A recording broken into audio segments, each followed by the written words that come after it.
Hi எல்லாருக்கும் வணக்கம். Welcome to Subis home kitchen. வீடியோவில் காமிச்சிருக்க மாதிரி வெங்காயம், தக்காளி, கருவேப்பிலை, பூண்டெல்லாம் ஒரு தட்டில் எடுத்து வச்சுக்கோங்க. இன்றைக்கி சுண்டைக்காய் புளிக்குழம்பு தான் பார்க்க போகிறோம். இதுக்கு ஒரு 150 கிராம் சின்ன வெங்காயம், 2 தக்காளி பழம், ஒரு பூண்டு, கொஞ்சம் கருவேப்பிலை தலை இதெல்லாம் எடுத்து வச்சுக்கிட்டோம். இப்போ சுண்டைக்காவை அந்த காம்பிலேருந்து தனியாக பிச்சு எடுத்து தண்ணியில் போட்டு வச்சுக்கலாம். இப்போது அதை நல்லா வாஷ் பண்ணி எடுத்து ஒரு பவுலில் எடுத்து வச்சுக்கிட்டு ஒரு இடிகளில் வச்சு தட்டி எடுத்துக்கலாம். ஆட்டாங்கல் இருந்தால் ஆட்டாங்கல்ல எல்லாத்தையும் கம்ப்ளீட்டாக ஒரே செட்டில் போட்டு ஒரு தட்டி எடுத்துக்கலாம். தட்டி எடுக்கிறது வந்து ரொம்ப நச்சு எடுத்துடக்கூடாது. ஒரே தட்டு, அதாவது தட்டுற தட்டில் அங்கே பார்த்திங்களா ஒரே ஒரு சைடில் ஓப்பன், இந்த மாதிரி ஓப்பனில் வந்துடணும்.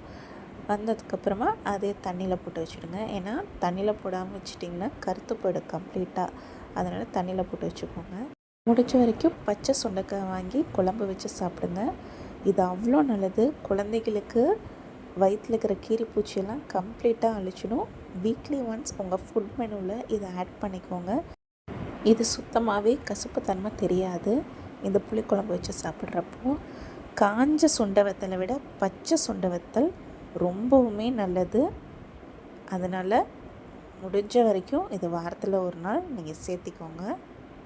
இப்போது அது எல்லாத்தையுமே நல்லா நசுக்கி கழுவி எடுத்துக்கோங்க. அதாவது கால்வாசி விதை அந்த தண்ணியில் வந்துடும், முக்கால்வாசி அந்த காயிலேயே இருக்கும்.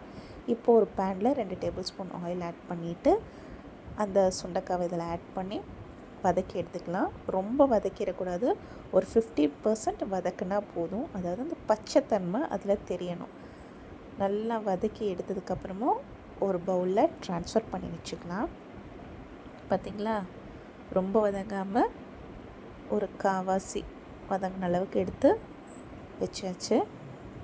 இப்போது அதே பேனில் ஒரே ஒரு டேபிள் ஸ்பூன் ஆயில் ஆட் பண்ணிவிட்டு கடுகு, வெந்தயம் இதெல்லாம் ரெண்டுமே நல்லா பொரிஞ்சதுக்கப்புறம் வெங்காயம், தக்காளி, பூண்டு இது எல்லாத்தையும் ஆட் பண்ணி நல்லா வதக்கி விட்டுடலாம்.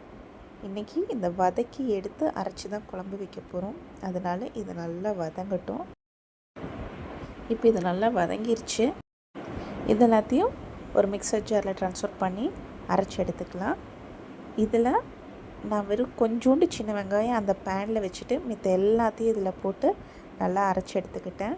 பார்த்திங்களா, அந்த கால்வாசி வெங்காயத்தை இதில் வச்சுட்டேன். இந்த டைமில் கருவேப்பிலை இதில் சேர்த்திக்கலாம், ஒரு கைப்பிடி அளவு. இதை சேர்த்ததுக்கப்புறமா அரைச்சி வச்சுருந்தேன் வெங்காயம், தக்காளி, பூண்டு பேஸ்ட்டு இதில் ஆட் பண்ணிவிட்டு கொஞ்சமாக தண்ணி ஊற்றி கலந்து விட்டுறலாம். இப்போது 2 டேபிள் ஸ்பூன் குழம்பு மிளகாய்த்தூள், 2 டேபிள் ஸ்பூன் மிளகாய்த்தூள், 2 டேபிள் ஸ்பூன் மல்லித்தூள், கொஞ்சோண்டு மஞ்சத்தூள் இது எல்லாத்தையும் போட்டு கலந்து விட்டுடுங்க. இது நல்லா பச்சை வடை போகட்டும். நல்லா பச்சை வடை போய் வந்ததுக்கப்புறமா குழம்புக்கு தேவையான அளவுக்கு தண்ணி இதில் சேர்த்திக்கிட்டு கொஞ்சமாக கல்லுப்பு தேவையான அளவு சேர்த்தி நல்லா கொதி வரட்டும். இந்த டைமில் நம்ம குழம்புக்கு தேவையான புளியை ஊற வச்சு எடுத்துக்கலாம். ஒரு நெல்லிக்காய் சைஸ் அளவு புளி கரைச்சி எடுத்து வச்சுக்கோங்க. இப்போது குழம்பு நல்லா கொதி வந்துச்சு. இந்த டைமில் சுண்டைக்காய் அதில் சேர்த்திட்டு நல்லா கலந்து விட்டுடுங்க. கரைச்சி வச்சுருந்த புளித்தண்ணியும் இந்த டைமில் சேர்த்திக்கலாம். இது எல்லாமே நல்லா கொதி வரட்டும். ஒரு 10 நிமிஷத்துக்கு இதை மூடி வச்சிடலாம். 10 நிமிஷம் கழித்து குழம்பு ஓப்பன் பண்ணிவிட்டு ஒரு கிளறி விட்டு பாருங்கள், ஒரு அளவுக்கு கெட்டியான பதத்துக்கு வந்துடும். இந்த டைமில் சூடான சாதத்துக்கு இந்த குழம்பு ஊற்றி சாப்பிட்டு பாருங்கள், செம்மையாக இருக்கும். இன்றைக்கி மதியானம் நம்ம லஞ்ச் மெனுவில் சாதம், முட்டைக்கோஸ் பொரியல், வாழைப்பூ வடை, சுண்டைக்காய் புளிக்குழம்பு.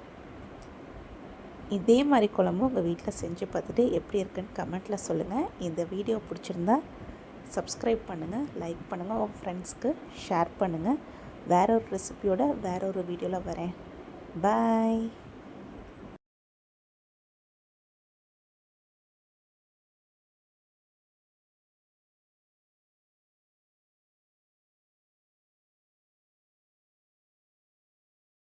லைக் பண்ணுங்கள்.